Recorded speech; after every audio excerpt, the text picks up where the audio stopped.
말씀의 하나님, 오늘을 포함하여 지금까지 10주간 동안 우리 양정교회 성도들이 하늘의 기쁨을 누리는 삶이 되기를 소원하며 천국의 복음의 원리들을 깨달아 알아올 수 있도록 은혜 주신 것을 감사합니다. 양정의 모든 성도들이 주셨던 말씀들을 마음에 잘 새기게 하시고 삶의 자리가 거룩하게 구별되게 하셔서 정말 삶의 그 자리가 하늘의 기쁨을 누리는 삶이 될 수 있도록 은혜 베풀어 주옵소서. 오늘도 말씀을 전하고자 합니다.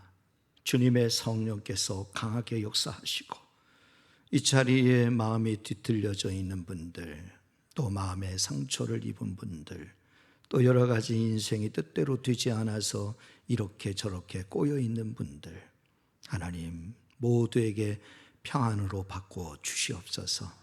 말씀으로 임하여 주시어서 고치시고 치료하시고 수술하여 주시어서 우리가 하나님의 말씀으로 완전히 새로워지는 은혜의 자리가 되게 하옵소서. 감사하며 예수님의 이름으로 기도하옵나이다. 아멘. 아멘. 할렐루야. 어제부터 갑자기 도진 것 같아요. 그쵸? 밤에 잘 주무셨습니까? 예. 그래서 오늘은 인사말을 옆에 분을 보면서 이렇게 인사말을 한번 해보지요. 이렇게 인사말 하죠. 옆에 분을 한번 보죠. 이렇게 보면서 와 이렇게 하고 성도님을 보니 시원한 얼음 냉수 같이 시원합니다. 이렇게 한번 하죠. 예. 자, 성도님을 보니 시원한 얼음 냉수와 같이 시원합니다. 예.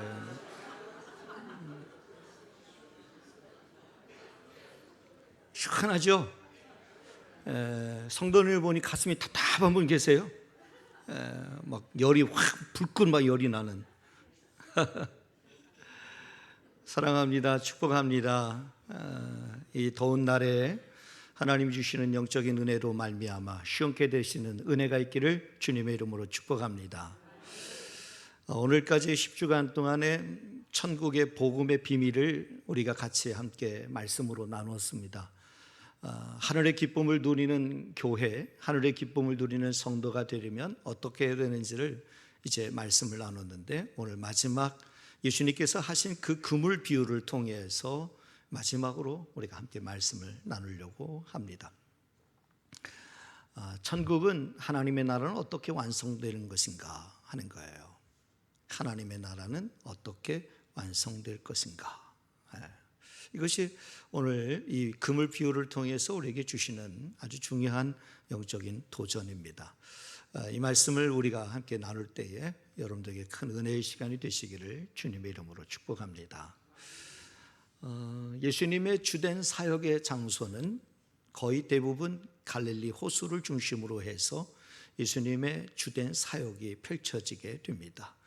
오병이어 사건도 그렇고요. 모든 게 다 예수님의 웬만한 그 사건들은 다 이 가버나움이나 이렇게 갈릴리 호수를 중심으로 해서 이렇게 진행이 되지요.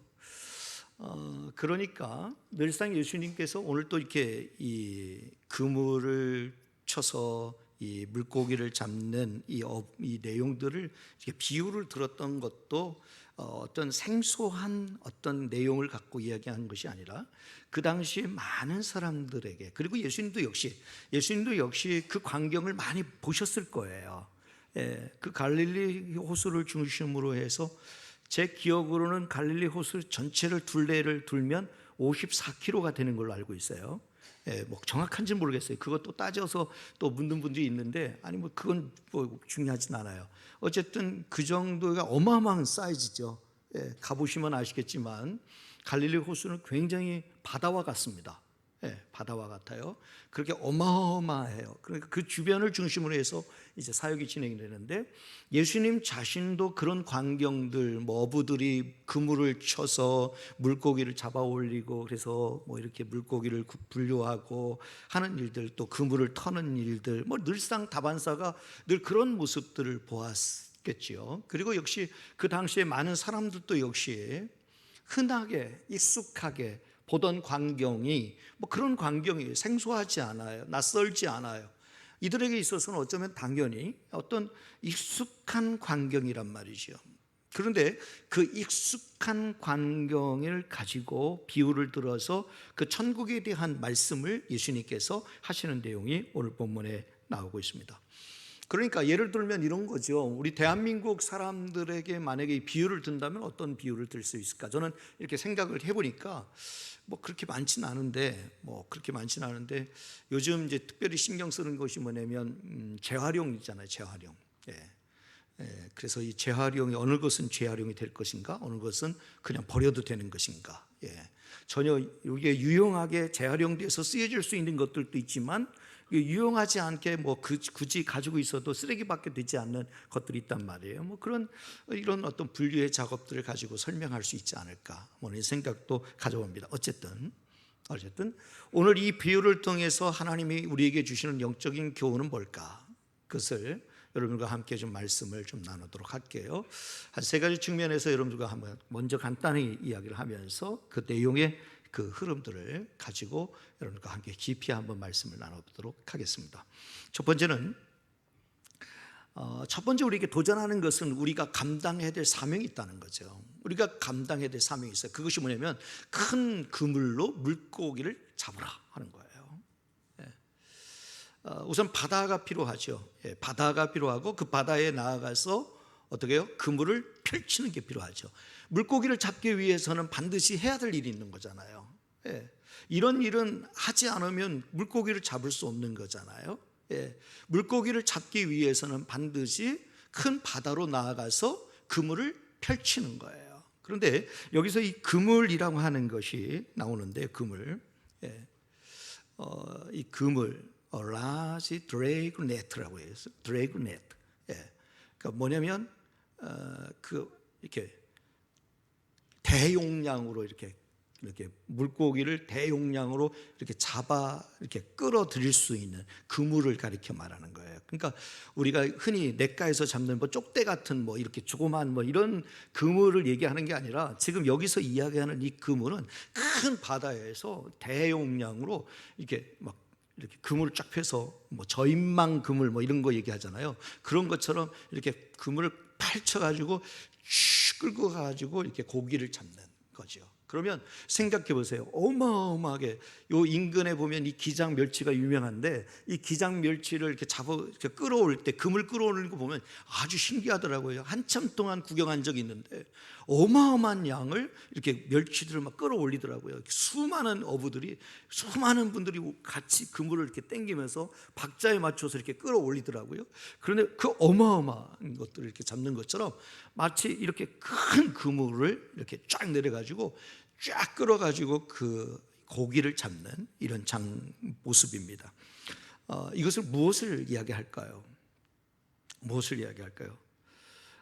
세상 모든 민족을 구원하시고자 하시는 하나님의 사랑의 표현의 상징 아닐까요? 모두를 구원하고자 하는, 세상 모든 민족을 구원하시고자 하시는 하나님의 사랑의 어떤 상징적 표현이라고 볼 수 있는 거죠. 그런데 이 비유에서 왜 물고기를 사용했을까 하는 거죠. 예수님께서 왜 이 비유에서 물고기를 상징했을까? 이 물고기를 헬라어로 익투스라는 단어를 이제 사용하는, 익투스라는 단어를 쓰는데요. 이 초대교회 때 가장 많이 자주 사용했던 말이 익투스라고 하는 이 단어인데, 익투스라고 하는 단어는 로마의 대박해 시대에 이 익투스라고 하는 이 앞글자, 맨 첫 자들을 이렇게 떼서 이 복음의 핵심 내용을 담아낸 것이 바로 익투스라고 하는 단어 속에, 그러니까 물고기라고 하는 이 뜻에 담겨 있어요. 예를 들어서 첫 번째는 예수죠. 첫 번째 예수. 두 번째는 크리스토스, 그리스도. 예수가 그리스도, 우리의 구세주, 메시아다. 구세주. 그 다음에 세 번째가 데우스죠. 데우스. 하나님, 데우스. 그 다음에 네 번째가 히오스가 아들이죠. 아들. 하나님의 아들 되신다는 거죠. 그 다음에 다섯 번째가 구세주죠. 구세주. 소테르라고 하는 단어를 쓰는데 이 구세주라고 하는 거죠. 그러니까 이 맨 첫 자를 떼서 단어를 조합해 볼 때 익투스라는 단어가 나오는데 익투스가 물고기라는 거죠. 물고기. 그러니까 당시에 이 대박해 시대 속에서 이 물고기가 상징적 표현을 하는데 그 뭐냐면 박해니까 드러내기가 어렵잖아요. 그리스도인인 것이 드러내기가 어려운데 이 물고기 상징을 이렇게 가지고 있거나 몸에 그림을, 이 물고기 그림을 그리고 있으면 저 사람은 그리스도인이다. 스스로 서로가 아는 거죠. 저 사람은 그리스도인이구나 하는 것을 이제 알게 된 거죠. 그러니까 이 물고기 이 그림은 기독교 역사 속에서 심볼 마크로 사용되는 것이 아주 중요한 두 가지 마크가 있는데 그것이 뭐냐면 하나는 십자가잖아요. 십자가는 이 복음의 진수죠. 복음의 완성이죠. 십자가로 이야기하면 모든 걸 다 설명할 수 있잖아요. 십자가, 하나님의 사랑도 그 안에 포함이 되어 있고, 이 죄에 대한 용서도 그 안에 포함이 되어 있고, 대속적 죽음도 그 안에 포함이 되어 있고, 이 십자가. 그리고 두 번째가 이제 물고기라는 거죠. 물고기. 그러니까 상징적 그 의미가 굉장히 깊은 거죠. 물고기. 그런 측면에서 이 물고기가 굉장히 중요한, 초대교회 성도들에게 굉장히 도전적인, 그런 의미적인, 그런 상징적인 것이 되기 때문에 어쩌면 그 부분에 대해서 예수님께서 이렇게 비유로 이렇게 쉽게 접근해서 설명 가능하지 않았을까 하는 생각을 가져봅니다. 그러면서 두 번째 교훈을 한번 볼게요. 두 번째 교훈은 화면 띄워주시죠. 그물로 물고기의 종류에 상관없이 또 차별 없이 각종 물고기를 모으라 돼 있어요. 모으라.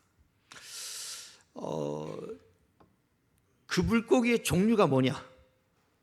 그 물고기의 종류를 따져붙지 않아요. 차별하지 않아요. 뭐 큰 물고기냐 작은 물고기냐. 여러분들 아시는 바와 같이 그 큰 그물을 쫙 쳐가지고 쫙 끌어올릴 때 여러분 이 그물 안에는 뭐 5만 가지의 물고기들이 잡혔겠죠. 종류에 상관없이. 그렇죠? 종류에 상관없이 뭐 작은 물고기도 있는가 하면 큰 물고기도 있는가 하면 또 맛있는 물고기 있는가 하면 맛없는 물고기도 있을 것 같고 또 뭐 우리가 먹을 수 있는 물고기도 있는가 하면 먹을 수 없는 물고기도 있을 것 같고 뭐 5만 가지의 물고기들이 아마 다 잡혀 있을 거란 말이죠. 그렇죠? 그래서 어쨌든 두 번째 이 교훈은 이 물고기의 종류에 상관없이 차별 없이 각종 물고기를 모으라 이렇게 되어 있어요. 47절에 바로 각종 물고기를 이라는 표현이 나오죠. 각종 물고기를. 이건 뭐냐면 어떤 의미일까 생각해 보죠. 천국은 모든 사람에게 차별 없이 복음을 전하고 환영하는 곳이어야 한다 하는 거죠. 천국은 차별 없이 또 그가 누구냐라고 하는 것을 상관없이 모든 사람에게 구원이 이루어지고 또 환영하는 곳이 천국이어야 한다는 거예요. 그러니까 우리가 던져야 할 그물은 뭐냐면 바로 모든 사람을 차별하지 않는 구원의 그물이 된다는 거예요. 구원의 그물. 그 사람은 선호가 있기 마련이잖아요. 나하고 스타일이 맞는 사람, 아닌 사람, 내가 선호하는 사람, 내가 선호하지 않는 사람, 스타일도 내가 원하는 사람, 내가 원하지 않는 사람이 있을 수 있어요. 그런데 복음의 문제에 있어서는 차별하거나 상관하지 않고 그물을 탁 펼쳐서 다 누구든 다 이렇게 앉듯이 그런 곳이 되어야 한다 하는 거죠. 이 비유에서 세상은 이 바다이죠. 바다. 또 이 그물은 교회죠. 교회는요 차별하지 말아야 돼요. 교회는요 상관하지 않아요. 다요. 모두에게 다 열려 있어야 돼요. 누구에게도 다 열려 있어야 돼요. 죄인이냐 아니냐, 뭐 사회에서는 그런 잣대가 있잖아요. 죄인이냐 아니냐, 뭐 성공했냐 실패했냐, 뭐 이런 잣대가 있을 수 있어요. 그렇지만 교회 안에서는 여러분 성공한 게 뭐가 중요하고 실패한 게 뭐가 중요해요? 주님 앞에서는 다 하나님의 자녀들이란 말이죠. 그렇잖아요. 교회는 그런 곳이 되어야 된다는 거죠. 그러니까 예수님께서도 그렇게 말씀도 하셨지만 교회는 어떤 곳이 되어야 되냐면 사람을 낚는 어부들이 모인 곳이 교회여야 돼요. 그렇죠? 사람을 낚는 어부들이 모여 있는 곳이 바로 교회이어야 돼요. 왜요? 이 교회가 그물이거든요. 그물이요. 그렇다면 우리 양정교회가 그 그물의 역할을 제대로 하고 있는가 하는 거죠. 제대로 하고 있는가. 정말 상관없이, 차별 없이 정말 모두를 그 구원의 그물의 역할을 우리가 잘 감당하고 있는가. 하나님의 마음은 어떤 마음일까요? 하나님의 마음, 디모데전서 2장 4절 말씀에 우리 하나님의 마음이 나오죠. 하나님의 마음. 하나님의 마음은 모든 사람이 구원을 받으며 진리를 아는데 이르기를 원하노라. 하나님의 마음이죠. 하나님의 마음, 하나님의 본심은 모든 사람이 구원을 받으며 진리에 이르기를 원하시는 거예요. 다시 말해서 우리가 역시 사람을 낚는 어부가 되기를 원하시는 거예요. 그물을 펼치기를 원하시는 거예요. 그 일을 우리에게 맡겨주셨단 말이에요. 그런데 우리가 그 일을 감당하고 있느냐 하는 거죠. 어떤 분들은 그물을 지금도 펼쳐서, 그래서 정말 구원의 그물을 펼쳐서 한 영혼이라도 더 구원하는 일에 힘쓰고 노력하는 이들이 있어요. 그러나 어떤 이들은 창고에 썩히고 있는 분들이 있어요. 그물을 완전히 썩히고 있어요. 한 번도 그물을 펼쳐본 적이 없어요. 그 구원의 그물을 펼쳐본 적이 없어요. 그냥 그 창고에 들여놓고 그냥 까마득히 잊고 있는 거예요. 나한테 그 구원의 그물이 있었는지조차도 알지 못한 채 그렇게 살아가는 이들이 있단 말이에요. 여러분은 어떠십니까? 지금도 여전히 하나님께서 내게 맡기신 그 구원의 그물을 막 펼치고 있습니까? 상관없이, 누구냐 상관없이, 차별하지 않고, 그래서 다 구원의 그물을 펼치고 있으십니까?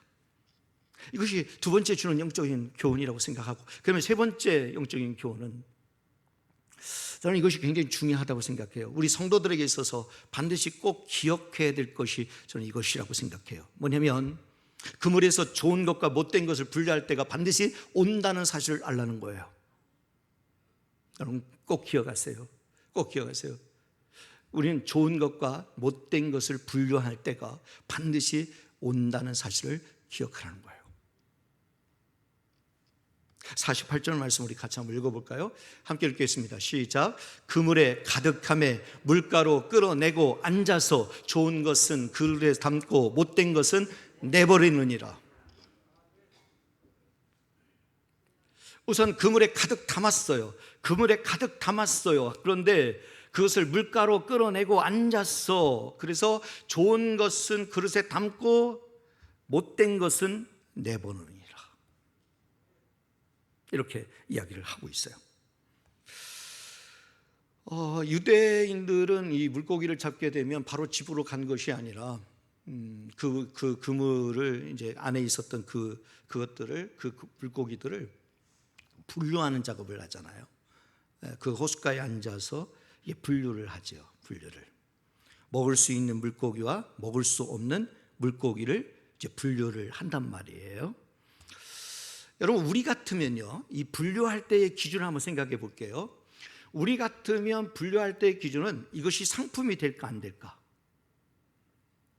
이것이 좀 작은 것들이나 뭐 그런 것들은 버리겠죠. 예, 다 버리고, 또 이것이 상품이 안 될 것들은 좀 버리겠죠. 예, 또 맛없는 것들은 버리겠죠. 우리가 잘 알잖아요. 어떤 고기는 맛있고 어떤 고기는 맛이 없고, 이걸 잘 알 거란 말이에요. 그러면 맛없는 고기는 다 버리겠죠. 별로 작은 것들, 별로 못생긴 것들, 별로 뭐 이런 것들은 다 버리겠죠. 그런 어떤 기준들이 있어요. 나름대로 분류를 위한 기준들이 있어요. 그런데 이 유대인들에게 있어서의 이 분류의 기준이 있어요. 우리와는 좀 달라요. 이 분류의 기준은 우리와 다르다는 게 뭐냐면 이거예요. 성경의 말씀에 따라서요. 성경의 말씀에 따라서 분류를 하게 돼요. 레위기 11장에 보면 이 분류하는 기준이 나와요. 비늘에 있는 것과 비늘이 없는 것, 비늘이 있는 것은 먹을 것이지만 비늘이 없는 것은 먹어서는 안 돼요. 예를 들어서 비늘이 없는 것은 뭐 장어 이런 거 잡아도 당장에 버려야 돼요. 이건 먹을 수 없는 거예요. 성경의 기준에 따라서. 우리는 장어를 잡으면 당장에 잡아 넣어야죠. 그릇에. 이건 필요한 거죠. 영양분의 절대적인 거죠. 그런데 이들에게 있어서는 이 기준, 이 분류의 기준은 어디에 있느냐? 자기의 어떤 경험에 있지 않아요. 자기의 생각에 있지 않아요. 이 경험, 이 기준은 오로지 성경의 말씀에 따라서요. 성경의 말씀에 따라서 먹을 수 있는 것과 먹을 수 없는 것을 구분하는데, 먹을 수 있는 것은 비늘이 있는 것이에요. 그리고 먹을 수 없는 것은 비늘이 없는 것이에요. 그러니까 어부들은 그 호숫가의 주변에 앉아서 그물에 걸려온 이 물고기 가운데 비늘이 있는 것과 비늘이 없는 것을 구분하기 시작하는 거죠. 그러니까 먹을 수 있는 물고기는 집에 가져가거나 또는 이제 시장에 가서 팔거나 그래서 이득을 취하거나 하는 일들을 진행하겠죠.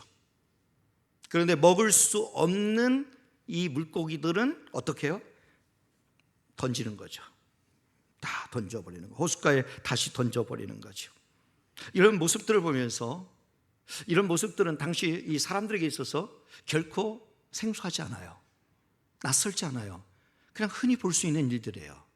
예를 들어서 뭐 물고기를 버린다고 해서 비늘 있는 것들을 버린다고, 없는 것들을 버린다고 해서 저거 아까워서 어떡하지? 저거 아까워서? 저 장어 버리면 안 되는데 저거 아까워서 어떡하지? 이렇게 생각하는 사람이 없었어요. 그 당시의 사람들도, 보고 있는 사람들도 당연스럽게 버려져도 저 것들은 말씀의 기준에 따라서 의미가 없는 것들이구나. 그래서 버려지는 거예요. 예수님께서도 바로 그 광경을 가지고 말씀하신 거예요. 마치 어부가 물고기를 잡으면 먹을 수 있는 것과 먹을 수 없는 것을 분류하여 처리하듯이 이 세상 끝날에도 하나님께서 사람들을 선인과 악인으로 분류하는 때가 반드시 온다라는 사실을 알라는 거예요. 이것이 천국 비유, 이 그물 비유를 통해서 예수님께서 우리에게 하시는 말씀이에요. 하나님 나라로 불러들일 사람과 들어가지 못할 심판받을 사람으로 분류하는 때가 있을 것이다. 반드시 세상 끝날 그 마지막 날에 그날이 온다 하는 사실을 도전하고 있는 거예요. 오늘 예수님의 비유의 핵심은 49절부터 50절에 나온다고 볼 수 있어요. 이 49절부터 50절 말씀 우리 같이 한번 읽어보겠습니다. 시작. 세상 끝에도 이러하리라. 천사들이 와서 의인 중에서 악인을 갈라내어 풀무불에 던져 넣으리니 거기서 울며 이를 갈리라. 바라기는 우리 양정의 성도들 가운데 단 한 분도 이런 분이 없기를 주님의 이름으로 축복합니다. 그런데 놀라운 사실은, 분명히 예수님께서 밝히고 있는 사실은 세상 끝에도 이러하리라. 천사들이 와서 의인 중에서 악인을 갈라내어 풀무불에 던져 넣으리니 거기서 울며 이를 갈리라 이야기합니다. 우리가 결코 잊어서는 안 될 것은 바로 이거예요. 세상 끝날이라는 것이 반드시 오죠.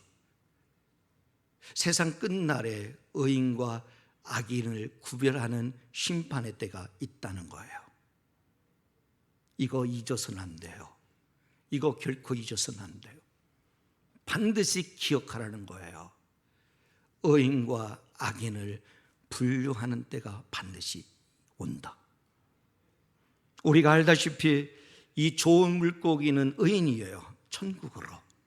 나쁜 물고기는 악인이에요. 풀무불로 슬피 울며 이를 가는 심판으로. 이거예요. 여기서 핵심 요점은 이거예요. 세상 끝날이 오기 전까지는 의인과 악인이 함께 섞여져 있다는 거예요. 세상에는 착한 사람들만 있지 않아요. 세상에는 악한 사람들도 공존해요. 그렇죠? 그런데요, 교회 안에도, 심지어 교회 안에도 참된 믿음의 사람들만 있는 것이 아니에요. 그렇지 않은 성도도 있어요. 겉으로 보기에는 진짜 같고 겉으로 보기에는 제대로 된 사람처럼 보이지만 사실은 가짜일 수도 있다 하는 거예요. 이 사실을 우리가 언제나 기억하며 사는 거예요. 굉장히 중요하죠. 그런데요, 교회는 어떤 곳입니까? 여러분, 교회는 어떤 곳입니까? 허물과 실수가 많은 인간이 모인 곳이기에 각종 물고기들이 다양하게 있는 것처럼 다양한 사람들이 있는 것이 교회입니다. 교회는 오염되지 않은 완벽한 사람들이 모인 것이 아닙니다. 나도 죄인이고 그도 죄인입니다. 나도 십자가의 용서를 받은 자이고 그도 십자가의 용서를 받은 자입니다. 나도 하나님의 은혜를 힘입어 살아가는 자이고 그도 역시 하나님의 은혜를 힘입어 살아가는 자입니다. 내가 누구를 향하여 손가락질할 수 있겠습니까? 내가 누구를 향하여 죄인이라고 말할 수 있겠습니까? 나도 죄인입니다. 한없이 죄인입니다. 그럼에도 불구하고 내가 오늘 여기 있는 것은 그 십자가의 구속의 은혜, 보혈의 피로 말미암아 죄 씻음 받은 의인의 옷을 입었기 때문에 오늘 내가 여기 있는 것이지, 그 은혜가 아니고서는 우리는 나중에 언젠가는 의인과 악인을 구분할 때 악인으로 취급받을 수밖에 없는 존재였음을 우리는 인정할 수밖에 없는 것이죠. 그래서 교회는 오염되지 않은 완벽한 이상적인 곳이 아니기에 보다 더 사랑이 필요하고, 보다 더 관용이 필요하고, 보다 더 용서가 필요하고, 보다 더 이해가 필요하고, 보다 더 기다려줌이 필요한 것이 교회입니다. 왜냐하면 나도 죄인이지만 그도 죄인이고 죄인들이 모여있는 곳이기 때문에 우리는 더 관용해야 합니다. 더 기다려줘야 합니다. 더 용서해 줘야 됩니다. 더 사랑해 주어야 합니다. 인간의 부족함과 연약함과 실수가 있음에도 불구하고 하나님의 의를 이루어가는 곳이 바로 교회입니다. 넘어지고 또 넘어지고 또 넘어지지만 다시 한번 용서받고 사랑받고 변화되는 곳이 바로 교회입니다. 따라서 제가 여러분들에게 도전하고 싶은 것이 있습니다. 그것이 뭐냐면 악인들 때문에 여러분의 신앙에 손해보는 일이 없기를 주님의 이름으로 축복합니다. 내가 그 사람 싫어서 내가 교회 가기 싫다. 내가 그 사람 보기 싫어서 내가 교회 가기 싫다. 내가 그 사람만 보면 내가 속이 열이 나가지고 내가 이 분노를 참을 수 없어서 내가 교회 가기 싫다. 여러분, 교회가 그런 곳입니까? 사람 보러 다니는 곳이 교회예요? 아니요. 악인들 때문에 여러분들의 신앙이 손해보는 일 없기를 주님의 이름으로 축복합니다. 유진 피터슨 목사님이 이런 말씀을 하신 적이 있어요. 제가 옮겨오겠습니다.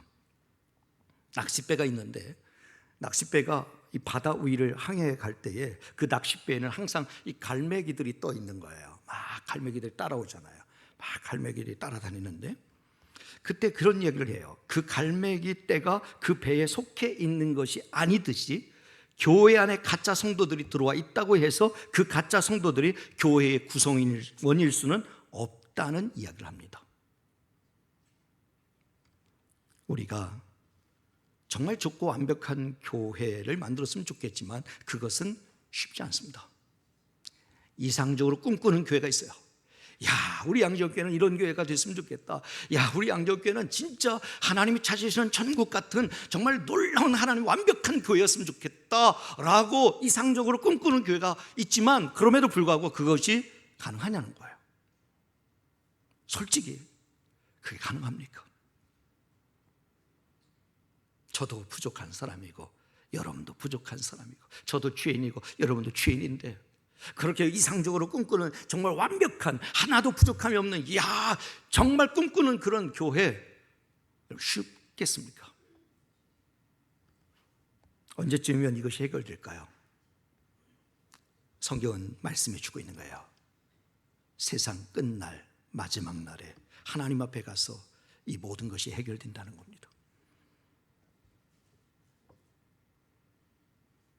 그때가 되기까지는 가짜 성도들도 섞여 있을 수 있다는 거예요. 여러분, 우리가 언제 실망하고 낙담합니까? 신앙생활 하면서 여러분 우리가 언제 실망하고 낙담합니까? 지금 당장 하나님께서 악인들을 심판하지 않는 것처럼 여겨질 때 여러분 우리는 실망하고 낙담합니다. 악을 행하는 자들은 아무 문제 없이 승승장구하는 것 같은데 정말 의롭게 살려고 몸부림을 침에도 불구하고 여전히 고통이 떠나지 않고 여전히 힘든 삶을 살아갈 때 우리는 실망하고 낙심하게 되죠. 그러면서 우리 마음 가운데 이런 생각을 갖게 되는 거죠. 왜 이 모양일까? 나는 왜 이 모양일까? 도대체 하나님이 계신단 말인가? 하나님이 계시다면 왜 저 악인들을 그냥 내버려 두는 것인가? 하나님이 계시다면 왜 저 의로운 사람은 고통을 당해야만 되는가? 이런 수많은 질문들을 하나님 앞에 쏟아놓게 되지 않을까요? 그런데 오늘 비유를 통해서 주시는 교훈은 뭐냐면 바로 이것입니다. 반드시 마지막 날 끝이 있을 것이라는 거예요. 그날이 되면 의인과 악인을 하나님께서 구분하시겠다는 거예요.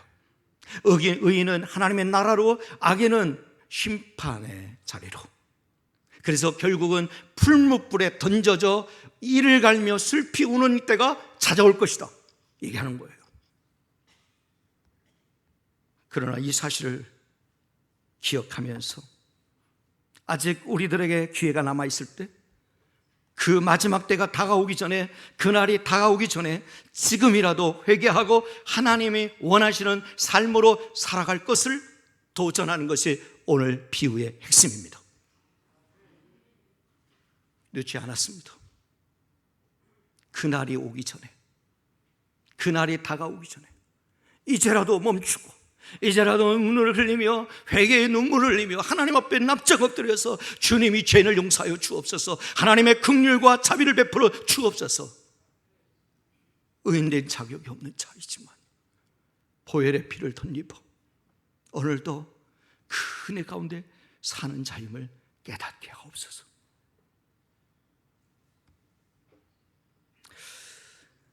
사람과 물고기의 차이는 뭘까요? 사람과 물고기의 차이. 물고기는 변함이 없어요. 변하지 않아요. 하지만 사람은 변해요. 변할 수 있어요. 바뀔 수 있어요. 이제라도 깨닫고 회개하고 하나님 앞에 엎드리면 얼마든지 변할 수 있어요.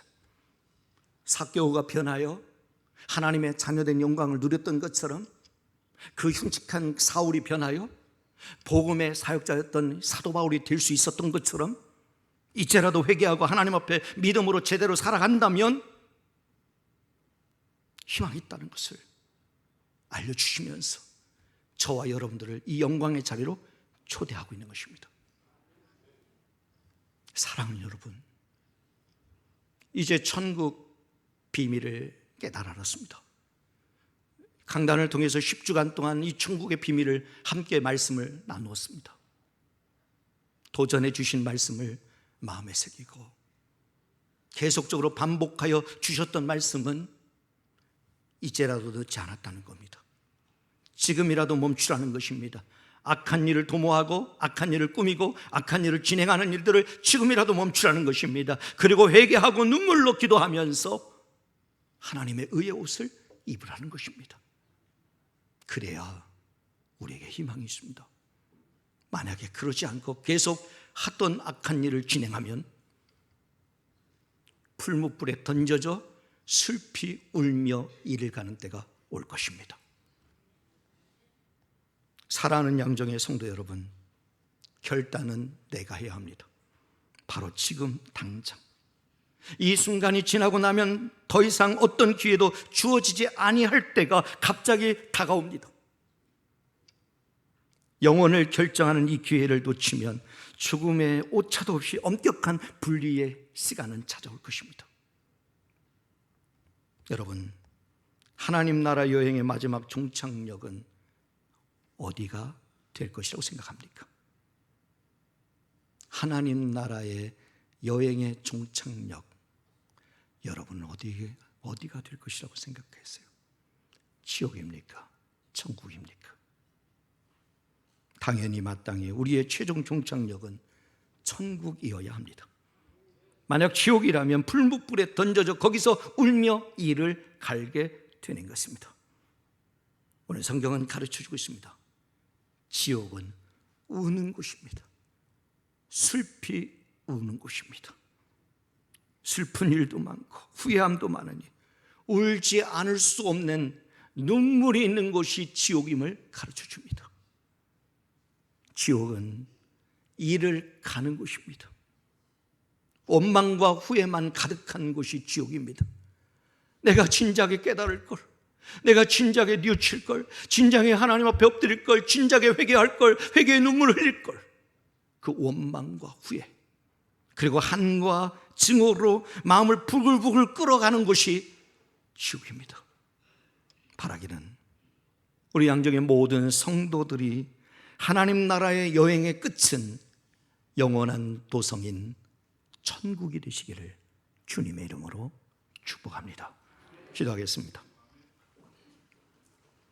사랑과 공의의 하나님, 오늘까지 10주간 동안 하늘의 기쁨을 누리는 교회라는 시리즈 설교를 통해 천국과 지옥을 알게 하시니 감사합니다.